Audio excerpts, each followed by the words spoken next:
In cricket, if you talk about the art of swing bowling, various bowlers come to mind. But close to the top of that list is Pakistani great, the king of reverse swing, Wasim Akram. The cricket ball danced to his tunes, swerving and dipping with the mesmerizing rhythm that left batsmen baffled and in awe. His swing bowling was a spectacle, a ballet of destruction that captivated audiences worldwide. There were bowlers who had quicker speed, more accurate, possessed more control, or statistically better. But none equaled the creativity or prowess of Wasim Akram. The way he swung the ball, both conventionally and with reverse swing, was out of this world. His mastery over the art of swing bowling was a nightmare for batsmen around the world. So today, we immerse ourselves in the dramatic tale of a cricketing maestro, a Sultan of Swing, whose brilliance echoes through the corridors of time. Emerging from the streets of Lahore, young Wasim displayed a remarkable talent for fast bowling. But initially, Wasim Akram wanted to become a left-arm spinner instead of a fast bowler and an opening batsman. Akram entered the international cricket in 1985 against New Zealand, and in his second match, he went on to shock the New Zealand batting lineup by taking 10 wickets. No one expected a young, tall, lean bowler who just got selected in the national team to be this destructive. It all seems like a fairy tale, getting selected at a young age and taking 10 wickets in just his second match, right? But it was far from any fairy tale, as a few weeks prior to his selection, he was an unknown club cricketer who had failed to make it even to his college team. He came to the trials in Lahore in Pakistan, but for the first 4 days, he did not even get a chance to bowl. On the 5th day, finally, on his coach's request, Akram got a chance, and he surprised Javed Miandad with his in-swinger so much so that he insisted upon Akram's inclusion in the national team. So this is how Akram got an opportunity to play for Pakistan without any significant domestic experience.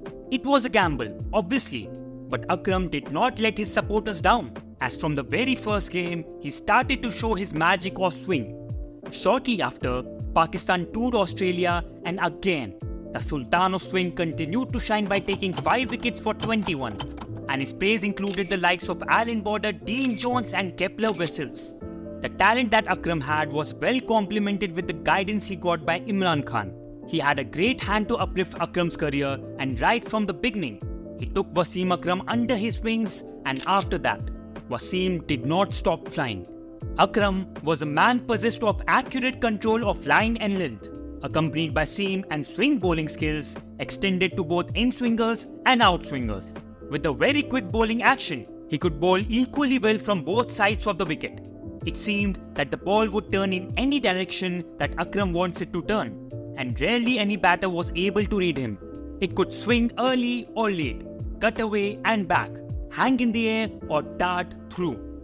His mastery of reverse swing with the cricket ball meant he was at his most dangerous towards the end of a bowling innings, and earned him the nickname of one of the Sultans of Swing, the other one being Waqar Yunus.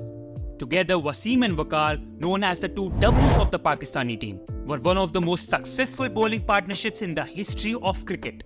Opponents trembled as the dynamic duo dismantled batting lineups with ruthless precision. As well as often being able to find the edge of the bat, Akram would also focus his bowling attack on the stumps and had a particularly lethal in-swinger yorker. Of his 414 test wickets, 193 were taken caught, 119 were taken leg before wicket, and 102 were bowled. Actually, it was Imran's astute guidance which prompted him to aim for the top of a single stump and resulted in those yorkers of dead-on accuracy. Moreover, he could sometimes move the ball both ways in one delivery. What about bowler? Wasim Akram by a mile. So one guy who I felt if I walked out to bat after scoring 400, he would put me in some trouble, and it was Wasim Akram. At the highest level, batsmen and bowlers are always trying to outthink each other, which is why the best among them are highly intelligent operators.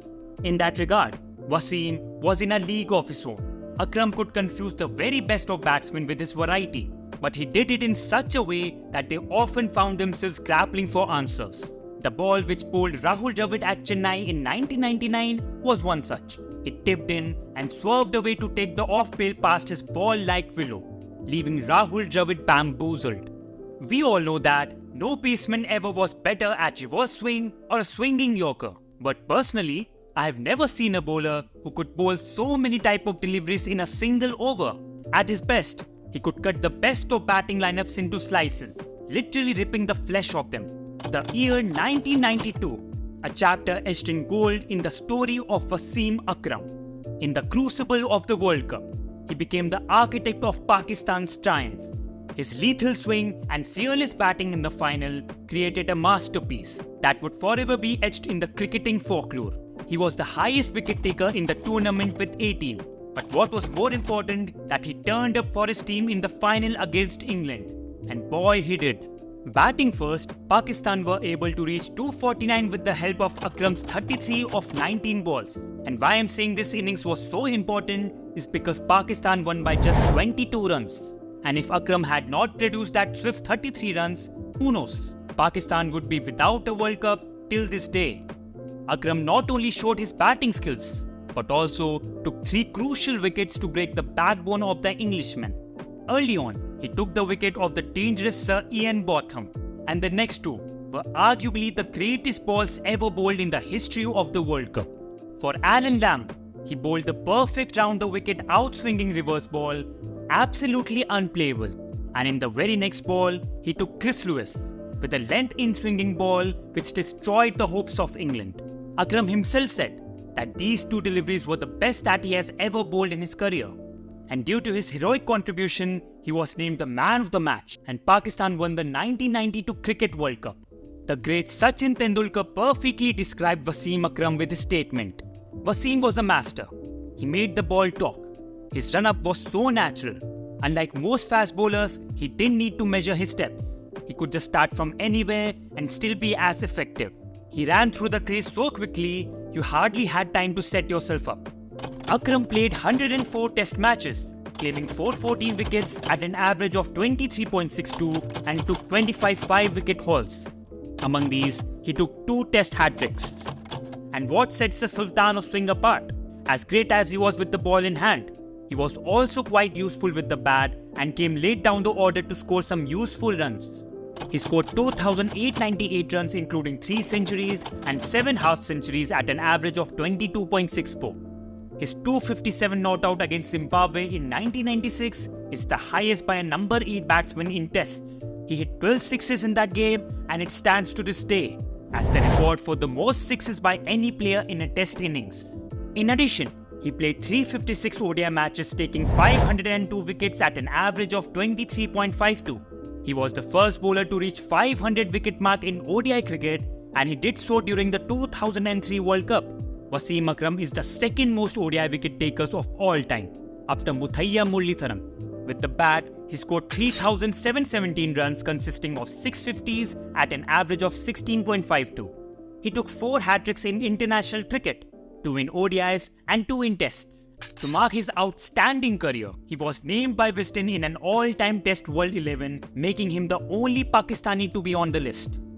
If cricket is an art, then Wasim Akram was the master painter, and the cricket ball his canvas. The echoes of Wasim Akram's legacy reverberate through time. His influence is not confined to the boundaries of the cricket pitch.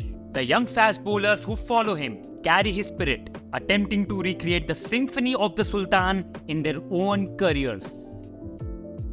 So guys, that's it for today's video. If you enjoyed this deep dive into Wasim Akram's career, hit that like button, subscribe for more cricket stories and share your thoughts on Wasim Akram's amazing career below.